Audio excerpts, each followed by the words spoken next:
Thank you for joining us this evening at Asia Society India's first virtual program. And Asia Society's programs through our 14 centers have now become all virtual and global. So the Asia Society India series is titled Overcoming the Pandemic, India. And we wanted to share with our global audience issues that are peculiarly challenging in India. And today's program addresses India's food security challenges during a nationwide lockdown due to COVID-19. So with the lockdown from March 24th, an extension on March 14th, India has effectively pulled close to 1.3 billion people out of work and into their homes or shelters or caught somewhere in between. Which tells us that while we are facing an unprecedented health crisis, we also have a very serious social crisis that is ongoing. We have anywhere from 40 to 100 million internal migrants, daily wage earners, and workers in the informal sectors now unemployed and displaced from work and home. How can we ensure food security for them? Joining us to discuss this are two of our young leaders from the Asia 21 program, Barkha Dutt and Anshu Gupta. Barkha is founder editor of Mojo and is currently in the midst of a very courageous coverage of the COVID crisis through the heartlands of India. And Anshu Gupta is founder of Goonj and a Magsaysay Sai Award winner and is doing grassroots work throughout India, which includes food distribution. And Siraj Hussain, who's former Secretary of Agriculture, Government of India. He's a visiting fellow at ICRIER. And they are all going to talk to us this evening on overcoming the challenges of food security. All of those who are joining us on Zoom, please leave your questions in the Q&A section. And for our audience on Facebook, please drop them in the comment section. And now I'm going to hand off to Barkha. Thank you so much, Bunty, and good evening to everybody watching this. It's actually rare for me to even be next to a computer at this moment, because for the last 42 days, I've actually been on the road traveling through almost every area that I can get to by car, because remember, railways have been suspended, there are no airlines, so the only way you can actually get from point A to point B is by road. And the impression that I come back with is of an emerging humanitarian crisis that, in my opinion, is going to be much bigger and graver, possibly, than the potential health crisis that the pandemic has threatened us with. And I do believe that the voices from the ground are telling us one thing, that starvation is a very real, it's a very, very real, it isn't just a word, it's a very, very real possibility for many people. Millions of Indians who've been displaced, who've been left without work, who've been left without wages. And economic hardship, as well as the lack of access to healthcare for those who are non-COVID patients, are the two big takeaways I've had from my travels. So I will use some of my ground experiences to raise questions with Anshu and Siraj Hussain. And I'll start with you, Anshu. I know Goonj has been doing a lot to raise money and funds and resources for those who may be hungry. But I can tell you that resources is only one part of the problem. The bigger problem that I've sensed on the ground is the poorest Indians are undocumented. They do not have ration cards, or they do not have a way to get to the government shelter that gives ration cards. A lot of times they're not even aware of where to go and get ration. Then combine that with that psychological sense of displacement, and they don't want to move out of a certain space or a certain way that they have grown accustomed to getting food from. So in terms of your fundraising, what are you focusing on, and how are you creating an environment where, after the resources are raised, after the funds are raised, how do we ensure that those funds actually translate into people not going hungry? So Barkha, I think what happened suddenly in this particular disaster is the migrant crisis, or the immediate hunger of the city people really got the complete limelight, right? And I'm saying that's extremely important, because no one should die of hunger. But no one is talking about those millions or lakhs of people who walked and went away to the villages. What is happening with those people? And in any case, Indian villages have been in distress. Fine. When we pick up the data and we say 12,000 farmers commit suicide every year, these are the farmers who are based in the villages. So that is already in distress. So today, if you see, you have more people and less resources in the villages. There are no caretakers in the villages. City, we are still trying to feed people, various agencies. So I'm saying that the focus of this disaster has to be, if we really do the long term, which Gunj is planning from the day one. I mean, even if you see the picture of our campaign, the first cover picture, that is actually people walking. Because we anticipated that people will migrate, but we never anticipated that it will happen in this particular way. So our larger target is for sure the people in the villages, the migrants who have already gone back. I also see it as a chance, because there are three levels of this particular disaster. One is the hunger and starvation. We all know that is in pipeline right now. It's already started happening. The second very important part is the entire vicious cycle of debts, because in India, people take money, the loan sharks, right, from the banks to the individuals, the way they give away loans. So that is a debt cycle which is for forever if the immediate hunger need is not taken care of. And third most important part is that if we do not take care of it right now, especially in the villages, the people who came here few years back in distress, lived in distress, went back in distress, they will again have to come back in distress. So that's where we are focusing. We are not very successful in raising money, to be honest, the way in comparison to many other disasters. It's a different kind of thing. And plus the size of this disaster is also huge that way. But that's the focus. So I just want to interject in the last sort of 40 days, the one area of my reportage has been on the migrant workers. And I have walked in now 4 different states with them on our expressways. This week alone, I met, and I'm talking about this week. So if we think this is something that happened in the first few weeks of the lockdown, we are wrong. This week alone, I walked with migrant workers on the super expressway between Delhi and Agra. And 2 days ago, I met workers who cut jeera. They work as labor on cumin farms. And they were walking from a place in the Jaisalmer district all the way to Madhya Pradesh. So they were going to walk 700 plus kilometers. And that's what I want to take to Siraj Hussain, because, when we talk about food security, we talk about food security at imagined destinations, the city where the migrants are or the village once they reach. Actually, people are just hungry along the way and they're walking hundreds of kilometers and they do not have food. And when we ask them, how will you get food? They say, we'll beg the villages we're walking through. We'll say, chawal de do, give us some rice. We'll ask them, because what else can we do? And Siraj Hussain, is the problem also that there's a kind of denialism about this issue? The government told the Supreme Court on the 31st of March that there are no migrants on the roads. I have personally documented since then migrants on the road on 4 different highways in 4 different states. So how do we give security to people who are virtually nomadic right now? Not everybody has reached home. Some people are still on the way home.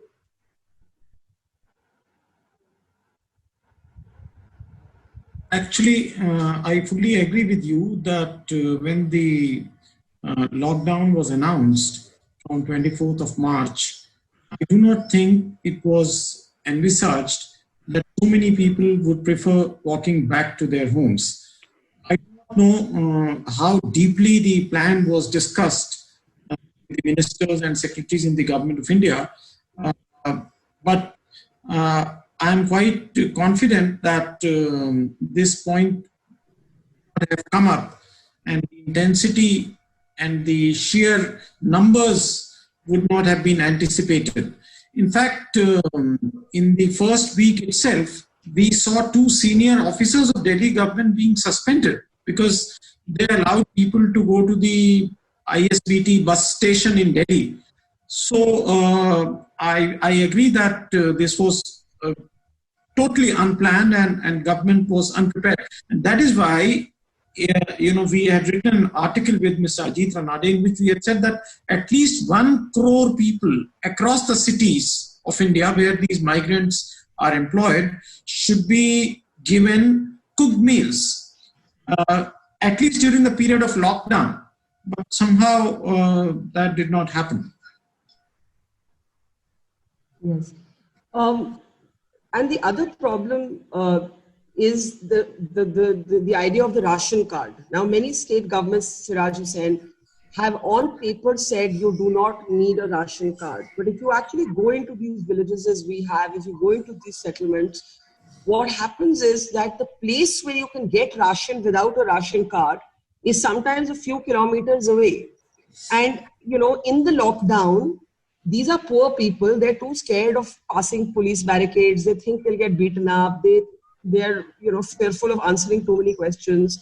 So there has been a suggestion from some thinkers that maybe this is the time that every government school should potentially be a place where you can feed people, that till such time as this lockdown insists, all government schools should have, an enabling mechanism for rations, so that all you have to say on your public service advertisements is, if you're hungry, find the nearest government school next to you and you will get food. Would that be a simpler way of doing this?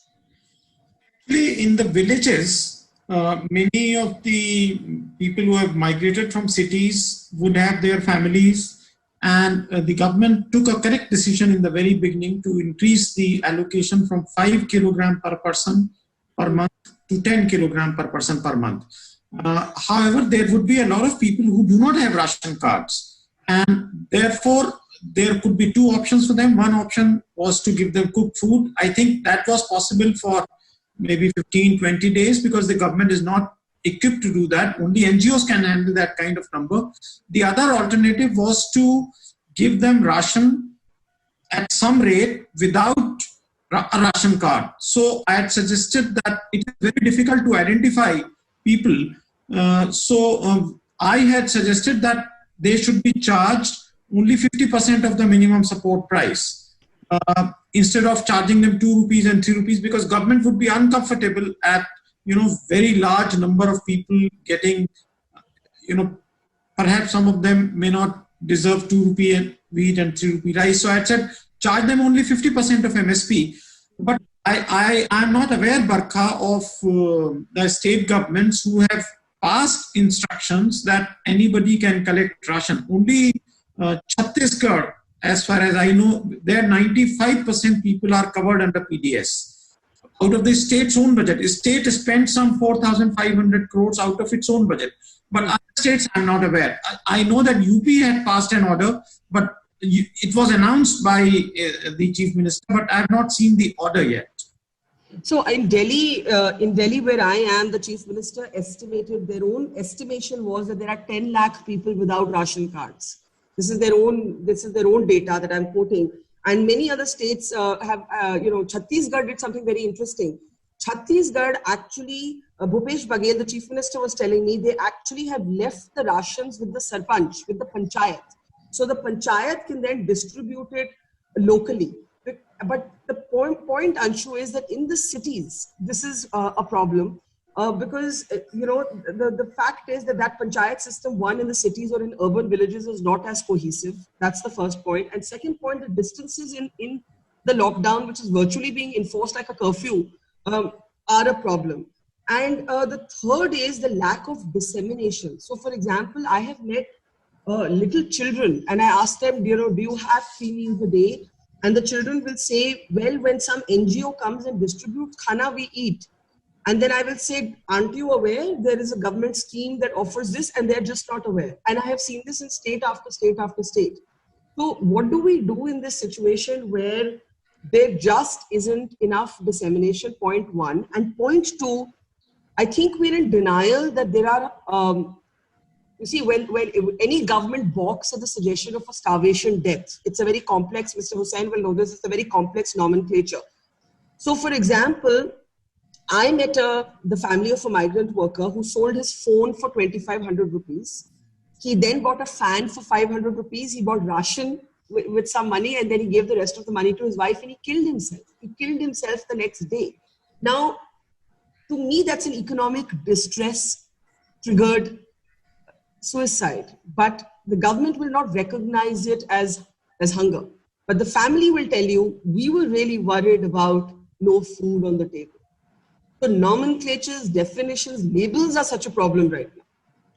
So, Barka, I think it's also it's a bit sad to see that how even the richest municipalities of the countries are actually dependent on NGOs. They're allotting them wards to really fulfill the basic need of. I mean, there is huge amount of money lying with a lot of agencies, and it can certainly be, this is the best time to utilize that money. I mean, we are also using this facility. Somewhere we found that NGOs can buy Food Corporation of India, rice at some 22 rupees kg or something. My basic fundamental question is that why should NGO go and buy? NGOs are the best possible, which is proved in this particular disaster, are the agencies which are connected with the communities directly, and they are the risk takers. And without PPE and all that, they're actually going out and feeding and all that. So why should I go and buy from FCI? Why can't government work with us and say that since we are delivering, we can really deliver it fast? On one hand, we raise the money for every single thing, and then the government will allow or allot us a ward, and then we go there and do it. Cities always have a huge problem, because large number. If you see the city of Delhi, any given day you have 50,000, 1 lakh people, homeless people, whom we call. If you see large number of rag pickers, if you see large number of kids, some of them walked back, but most of them are still here, and there is no sense of belonging. The entire life used to depend on a food. Food was a dhaba. Fine, you go to the dhaba, you don't even have your own cooking utensils. I mean, at Goonj we do one thing. We said that cooked meal has its own limitations. Fine, so instantly it is fine, but after that you have to, even if you move to the dry ration, people will not die. But then we found that the bigger issue is of the utensils, because you are completely dependent on the dhabas or the roadside eateries, which is completely closed. So I still feel that one of the solution right now for sure is making these schools and government buildings a hub, running all the canteens. I'm saying that all the big corporates have big canteens which used to feed 1,000, 2,000, 5,000 people. In some areas they're doing that, but very, very less number of people. If we can feed people, more importantly, if we can come up with something where the dry ration can go to people, and large number of them will cook themselves. India, we have seen all that, Barka, in your trip, in my tours, that how people, especially the migrant communities, pick up 3 bricks from the road, add some gatta, lakdi, chakri, and they start cooking their own meal. Yeah. At least they will be able to cook their own meals if we just add a few utensils with the ration. Plus, one of the most important part is that, I was reading some big report somewhere, and they say, no, there's no risk because the farming products are okay, vegetables are allowed. I'm saying it's fine, it is allowed, but is it really reaching people? That's the most important part. Why in Kolar and all in Karnataka, every single, part of tomato is really going waste, and all these perishable vegetables. So if we can really bring in and make the mandi is a hub. So dal might be very expensive, but if you replace it with one vegetable, it will be much easier, more nutritious, and then the farmer will survive at least. So I just want to come in here and say that the food security is not possible without the police understanding that the lockdown is not a curfew. And Siraj Hussain, I'll share with you an example of a man we met. He's a rickshaw driver, and I met him outside a hospital, and he was sitting on the street and crying. And when I asked him, why are you crying? He said, I've been beaten by the police and I think I fractured my hand. Now, the police beat him, according to him, and we corroborated the story, so I'm saying it as fact. The policeman thrashed him because this man went outside of his neighborhood to buy sabzis, to buy vegetables. He says he went outside of his neighborhood because he was trying to get cheaper vegetables. So he was trying to walk to the mandi because he thought that the mandi would give him cheaper vegetables. So you see, food security cannot, in isolation of our understanding or our enforcement of this lockdown, be made possible. That's my first point, if you could speak to that. And the other point, what Anshu talks about, the rotting vegetables, I have seen this with my own eyes at Ghazipur Mandi, which is a big vegetable mandi on the outskirts of the capital. And we have seen rotting vegetables. We've seen vegetables that have had to be thrown away, again, because the supply chain is obviously not functioning at 100%. We also have surplus grains. India has surplus food grains. And the question has been asked again and again, why is FCI not releasing these surplus food grains entirely into the PBS system, Mr. Hussain? So if you can pick up both these points. I think the Government of India, Ministry of Home Affairs, issued very clear instructions as early as 27th of March that the supply chain will be maintained, movement of trucks will not be curtailed, etc. But somehow the instructions never reached the district level officers, the collectors and the SSPs. I have written about it, and the reason was that the Government of India was treating it as a health issue. And the press conference in the Government of India was being held by a joint secretary level officer. So I had suggested that the press conference should either be held by the Home Minister of India or at least by the Cabinet Secretary, so that the district level officers, the police officers, the district magistrates understand that Government of India actually wants its orders to be implemented. Now, what happened was that movement of trucks was not allowed, people were beaten up, and all kinds of atrocious things happened which would have brought misery to people. And you are right that it is extremely painful to see vegetables rotting or farmers destroying their own produce, because it could have been managed if the district collectors had got in touch with NGOs and corporate donors and bought these vegetables at some cheap price from the villages and brought them to urban areas and places where NGOs were working. So it was possible. Now, as far as the use of grains is concerned, as I said in the beginning, the government did double the allocation of food grains for 3 months. See, in the government, now I'm trying to give the government perspective. In the government, there would be a feeling that there is no doubt that we are sitting over a huge stock of wheat and rice, many times the buffer norm. But at the same time, the government would not be sure that procurement this year will reach the same level as last year. So there would be a concern that if farmers prefer to retain more of their produce, then there is a possibility that procurement will fall down. So I think the government may be thinking to preserve the stock for a calamity or a calamity-like situation which can last longer than 3 months. But Mr. Hussain, to Anshu's point, that the dependence on NGOs, this I think is something I'm also finding on the ground. And somehow we are failing, in my opinion, to coordinate civil society and administration as smoothly as we need to. Maybe because there are too many civil society groups, a lot of them are just operating, up at their own initiative. How does all this get centralized? How does it all get centralized? So there is some tabulation. Otherwise what happens is, a lot of people will donate food and there will be more food that will go into some areas, and the pockets that are invisible will continue to be invisible.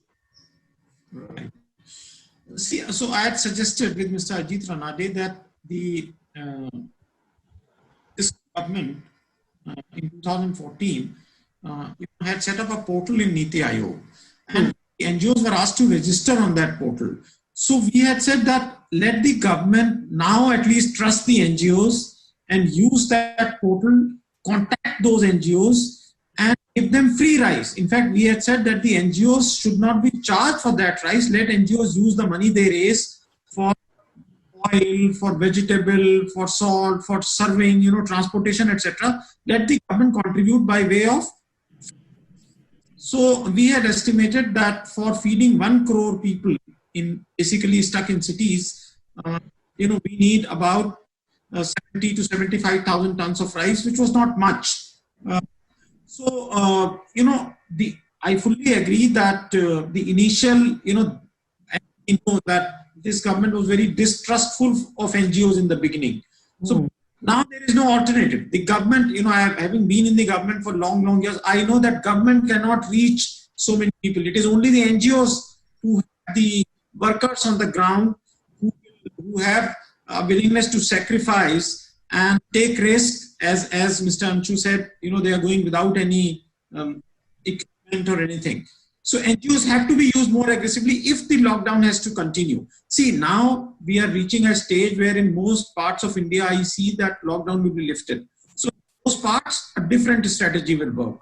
But in cities, most probably the bigger cities where the lockdown is likely to continue, NGOs will have to be used there is no other alternative. And Barkha, sorry, can I add, Barkha? I think, when you talk about the NGOs, I think what we really need to change the way we operate is that you need to work with the NGOs, not just come with a framework or the reporting and the guidelines and the direction and regulations, right? I mean, this is one entity, the NGOs and the civil society and the civilians, okay, the common citizens who are really feeding people this time in a much bigger way in their own capacities. These can still become a very good channel to reach out to the farmers and bring back those producers. These are the people who can really tell you that what is needed where in which quantity. I mean, because these are the people who are connected with the grassroots. So if, yes, Siraji, what Siraji is saying, that it has to be like proper mutual trust and take the voluntary organization NGOs as expert institutions, not as the beneficiary of something. I mean, they are adding resources. They're working day and night to reach out to the common people to raise some money and then do the work that way.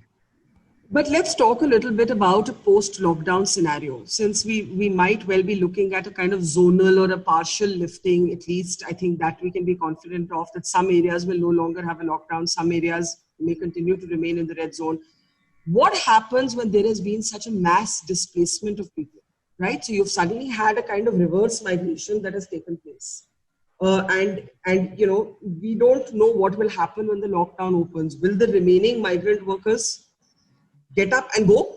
Maybe they'll just say they'll go. We want to go home for a while. Or maybe they'll stay put where they are. Either way, we are not yet confident that even when the lockdown opens, factories will immediately reopen at the same pace. A lot of them are not confident of keeping production levels open, Anshu. So what are we anticipating in a post-lockdown scenario? So there is short-term and long-term, right? And if I talk about long-term, this is exactly the golden period for us to rebuild the society and start valuing the discarded, people or the communities. I mean, this is one country where you value food more than the farmer, where you still say farming is an unskilled profession. I mean, people who innovate 200 different variety of rice, you still call them unskilled. You make them plumber, bring them here, make them carpenter, you call them skilled.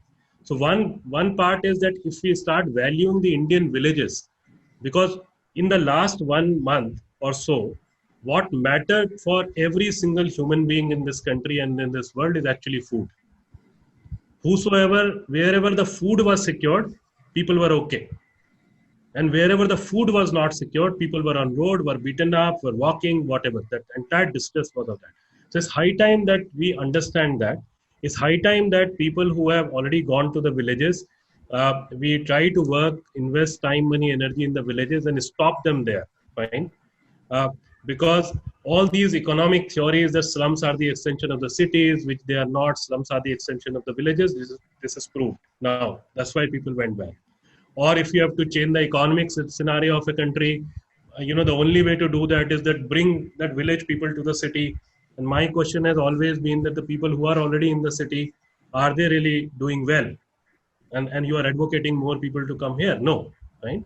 So if we invest more time, money, energy in the villages and let people be there, work more on agriculture, farm products, all that, I call it like PPP, where you talk about the production and you talk about the procurement and you talk about the payments. If we just clear these three things for the farmers, things will improve. In the short term, it is a complicated situation. I am pretty sure that a large number of people who are stuck here, for some time they would like to go back home and then come back. That is our feedback after talking to a lot of people, because there is distress. They want to go and meet families and then come back. Now they come back in a better scenario or in the distress scenario. That is something we all need to really work on. So let me get Mr. Hussain and Siraj Saab on this, because, there has also been a divide among chief ministers on this. And there have been chief ministers like the Rajasthan chief minister, for example, who has been, who wrote twice to the prime minister saying, send migrants home in special trains. But we could not get an agreement among chief ministers on this. You have, on the other hand, a Nitish Kumar who's just refusing to take anybody back into Bihar right now, saying that it violates the lockdown. Now, my question is, the lifting of the lockdown is not going to automatically ensure food security.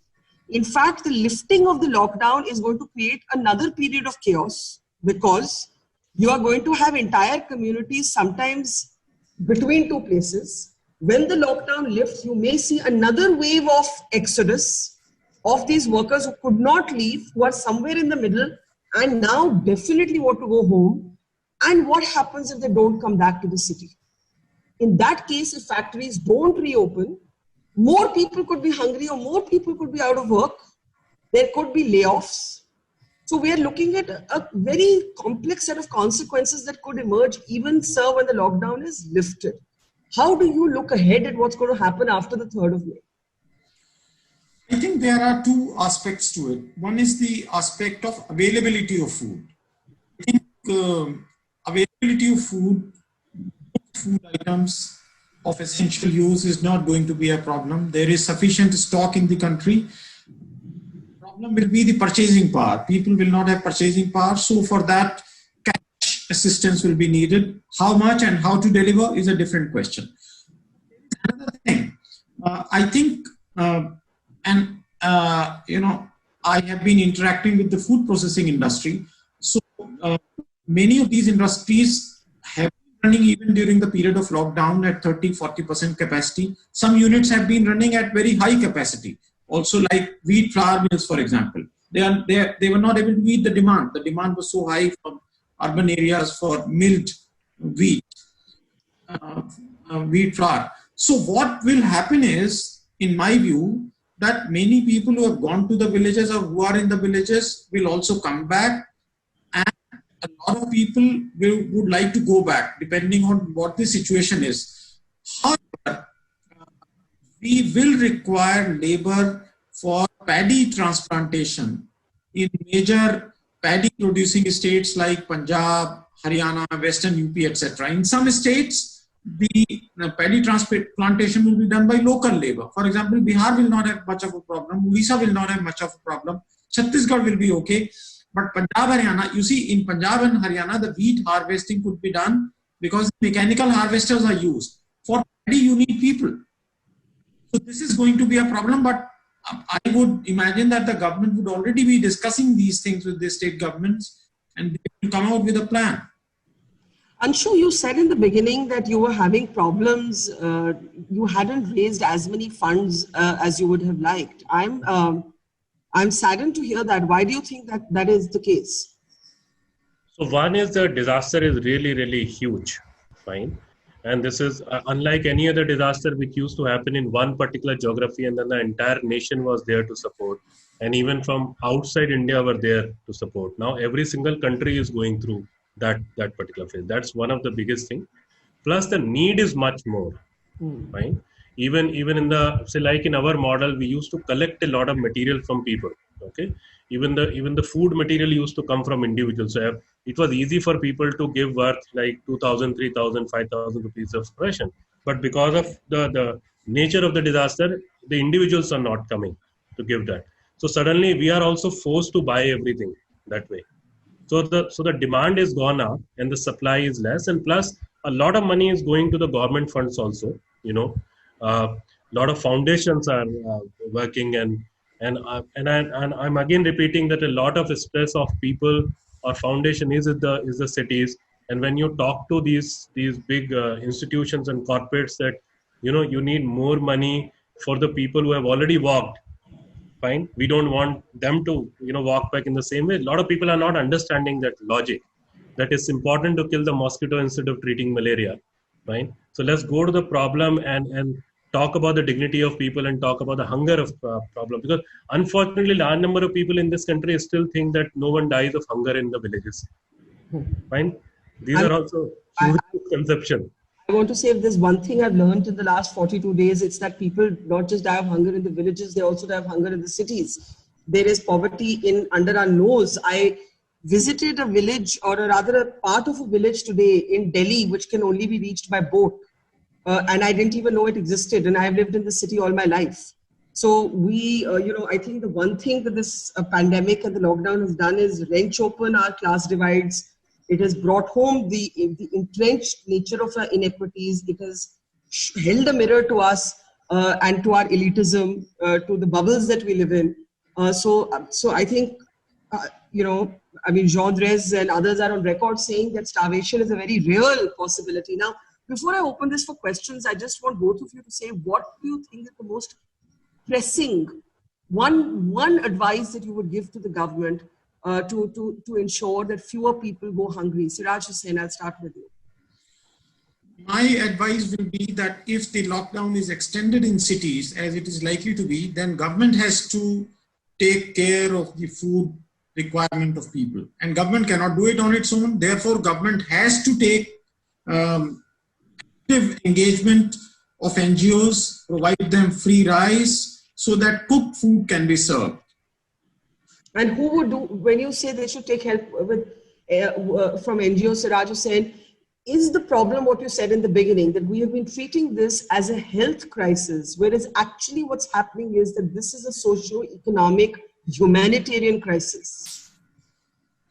Right. So for that, the district collectors in cities or the municipal corporations have to interact with the NGOs, get their requirement, identify the areas in which each NGO will work. And obviously NGOs, those which are registered with Niti Aayog Darpan portal, will have to take help of other NGOs who are not registered because they can't reach everyone.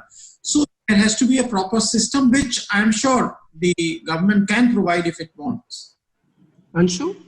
So I think respect and value the voluntary sector NGOs much more, and also I think let's value the system and every single citizen of this country, because unfortunately the hunger and the distress and usko ek baar khana mil gaya, that person has got one food, that is a very low benchmarking of this country. Fine. If someone does not get food for the entire day, normal course also it does not bother us, unfortunately. But now the resilience is not that much. People have already gone through that hunger phase. So all these hunger riots and starvation riots, I'm not saying that it will happen, but we can't deny that also, because this is a question of survival. And the important part, Varka, I think I'm saying that the governments also need to really understand this, that there is no cash crop, which is there in the farms, which has really made the farmers cash rich. So this is a time when we really go back to, producing or growing more of the food crops. So I would say vegetables and dals and all are much, much more important than the cotton or the coffee, because in any case the market is not there for some time. At least the starvation will not happen if we stress more on those things. I mean, and that is where the government can really play an important role. Not people like us. Fine, we can only influence some people, but government can come back with policy. That's a very important question, and connected to that would be my question to Siraj Hussain, and then we're taking your questions. I'm already seeing 4 questions on the Q&A icon. At what point would a government say, I need to release my surplus food stocks? At what point does the government say that or consider that? No, government has to say it today, that there has to be a mechanism for issuing food grains to people who do not have ration cards. These people could be in cities, these people could be in villages. So I suggested that in cities, if there is a person who is without a ration card, let the central government issue an order that on the basis of Aadhaar authentication, a certain quantity will be issued to him. And that is why, as I said in the beginning, let us say that the person will not be given at 2 rupees and 3 rupees. The government will charge a little higher, but I'm sorry to interrupt you. Coupled with that, 1 second, Barka, coupled with that, the government has to give them money also. So explain that, but one added question. You said the Aadhaar card should be there. Groups like Oxfam have said suspend all biometrics right now. So, there has also been a call by some NGOs that this is not the time to ask for biometrics. No, you are right. I'm not talking of biometric authentication. Yeah. See, what happens in PDS is that you have to authenticate. I'm not saying that. I'm saying if a person goes to a ration shop with his Aadhaar card, he says, I don't have ration card, just note down his Aadhaar number, give him whatever quantity the government decides. But for that, what is needed is an order from the central government to the state government and allocating a certain quantity, so that the state governments can lift that quantity of wheat and rice, particularly rice, which can be cooked without milling. You see, in case of wheat, you require milling, and milling cannot be done in cities. So that is why we had said that government should give rice, and very urgently. If the lockdown has to be extended, this has to be done tomorrow. Yeah. Anshu, you're wanting to add to that?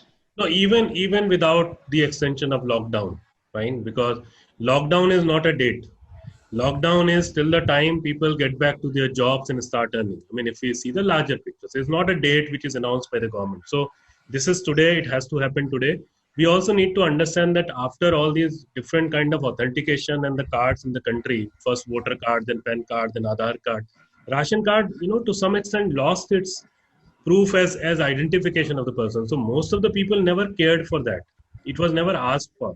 Also, most migrant workers have ration cards back in the village. Yeah, and the other thing is that someone who, say, suppose who was staying in Delhi for last 10 years and has ration card and everything, that person has already walked some 100 kilometers. So now even that person has ration card, but that has no validity. So you will have to look for some other identification, as Siraji is saying. So that is the crisis, that actually you have people neither at their place of work nor at their place of home. And this is what's happening. There are people in the middle who need food. Now, I'm just going to start taking questions now. I have one question. Why can't the doors of Mudit Jain?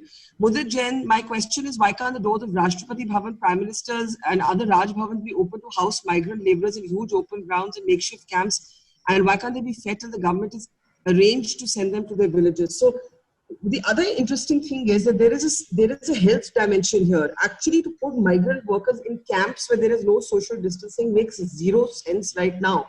It would make much more sense to find a way to screen them, basic screening. I've seen in some states, migrant workers within states are being screened for temperature, put in buses and sent to their villages within their states.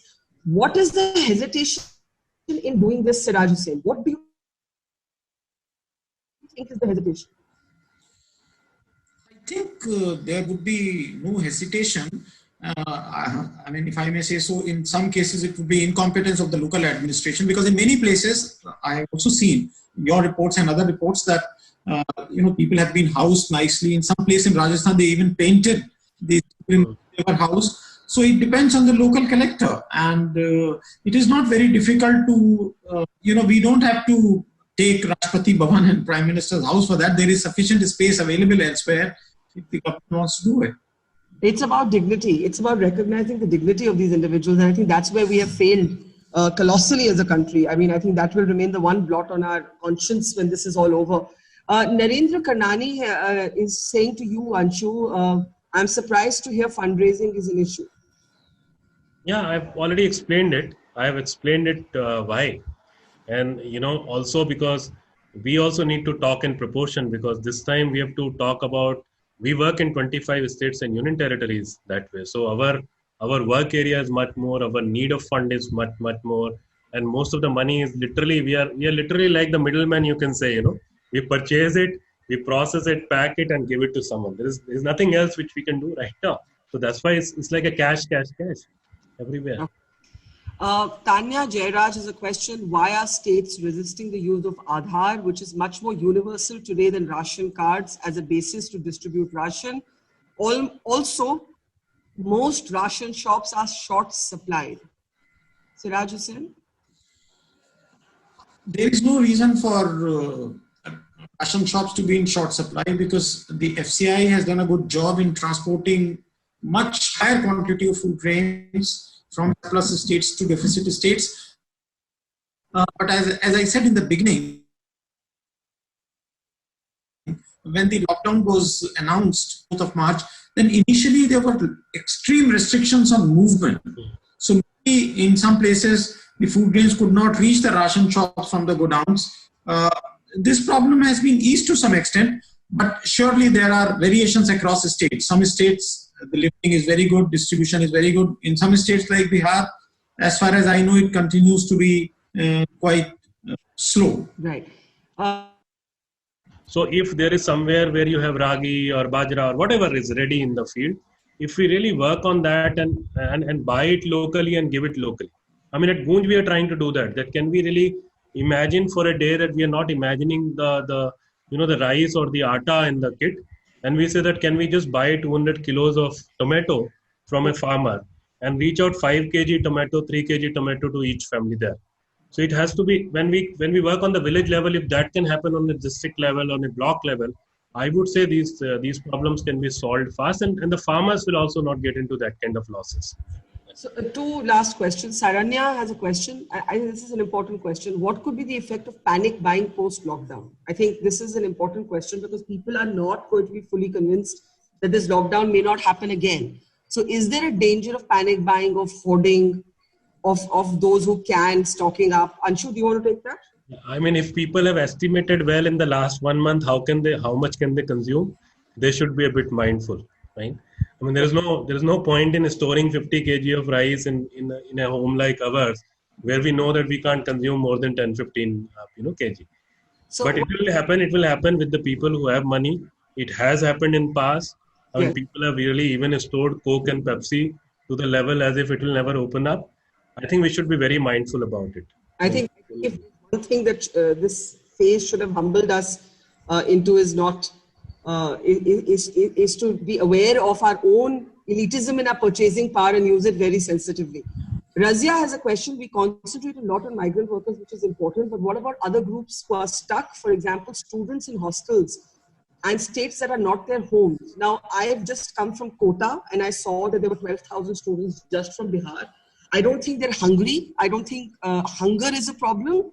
But I think this is a question that has been asked. So I'd like, both of you to address it. Siraj Hussain, do you think that students are vulnerable right now in terms of hunger security? Actually, the school students are of very young age. They are children basically who are studying in Kota. So I would thought that government of UP took a correct decision of bringing them back to UP and quarantining them wherever they are. So I only hope that other state governments will also follow. Now, as far as college students are concerned, I think in most of the places wherever they are stuck, the hostels would be taking care of them. Yeah. So, I don't think that is a big problem as far as food is concerned. But of course, they must be going under psychological trauma. As I said, it is not only a health issue, it is a sociological issue.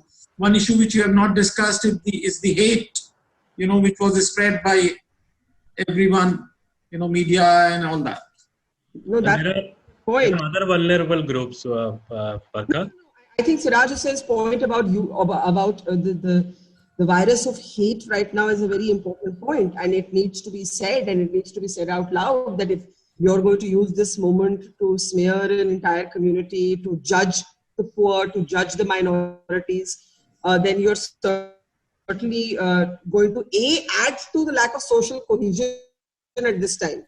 One more problem for a country to deal with beyond its being so problematic at a level of public morality. So I'm glad, Mr. Hussain, that you flagged that point. And I just want to share that in Indore's COVID hospital, which I was able to enter, all Hindu who are performing the burials for Muslims who have died from the virus. So I think in large parts of our country, this spirit is alive. And I certainly wish that more of those stories were told than the kind of hateful stories that get told by most of our media.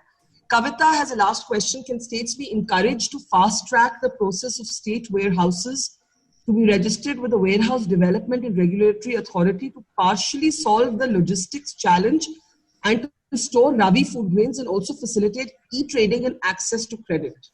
Siraj Hussain, I'll give you that question. Right. Actually, the Agriculture Minister did make an announcement during the period of lockdown that all the warehouses which are registered with the Warehousing Development Authority will be declared as market yards, which basically means that farmers don't have to go to Mandi to sell because Mandis are closed in most of the places. So the farmers could go to a warehouse and obtain an electronic receipt which could be traded. But unfortunately, in most of the states, the state governments have not declared the warehouses as market yards. I have said it about Rajasthan, I have said it about Madhya Pradesh, they have not done it. Last thoughts before we close, Anshu? So I think just before this, I wanted to speak on the vulnerable communities and all that. It is not just limited to the students and all. There are a large number of people, I can just name a few, fine. If you talk about the transgenders, if you talk about the Devdasis, if you talk about the sex workers, most of them are not going to get back to the jobs. Okay, so they have not migrated anywhere, right? Because we all are worried about migrated or people stuck. they are stuck in their homelands, they are stuck in their homes, fine, and they can't come on the roads and ask for it, whatever, and there are very few people who are really reaching out to them.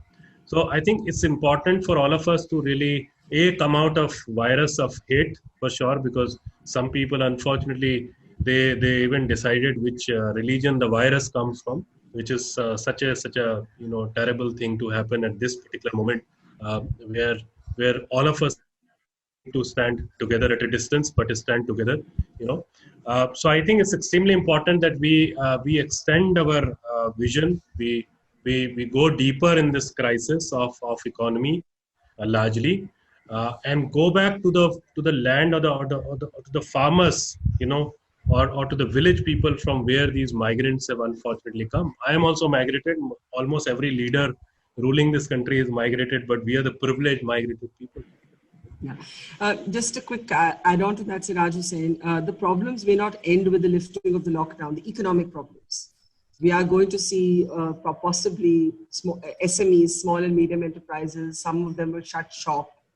It's a very real possibility. So what would you say on the economic hardship that may lie ahead for people, and somewhere it may connect again with food security? That is a very serious issue, and my suggestion will be that the government of India should immediately set up a group of eminent economists, civil servants, NGOs, some 20 people who can prepare a plan. Some states have done it. Rajasthan has already done it. Punjab has set up a group. So a government of India needs to immediately set up a group which will consist of not only the bureaucrats and the economists, but also people from other walks of life. Industry has to be on board, banks have to be on board. So they have to prepare a road ahead. It is not going to be easy, but surely it can be done. And I just want to say as a concluding remark that when we talk about food security, you have to talk about equality. At the heart of this thought of food security is that everybody has the right to those 3 meals a day. And that cannot happen unless we treat people as equal. And the most distressing thing about this migrant exodus and other vulnerable communities, I'm sure I should add those, has been the denial of that dignity to just, it's like as invisible people, you want to pretend that they're not out there because it makes you uncomfortable. It's too much reality to deal with. Well, I think we have to open our eyes to this reality. For those of us who can afford it, we have to spend wisely, spend conservatively at this point, and especially when it comes to food.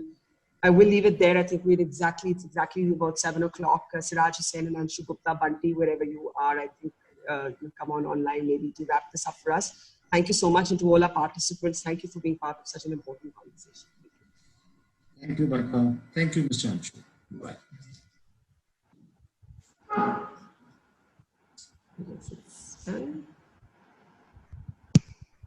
Thank you. Thank you.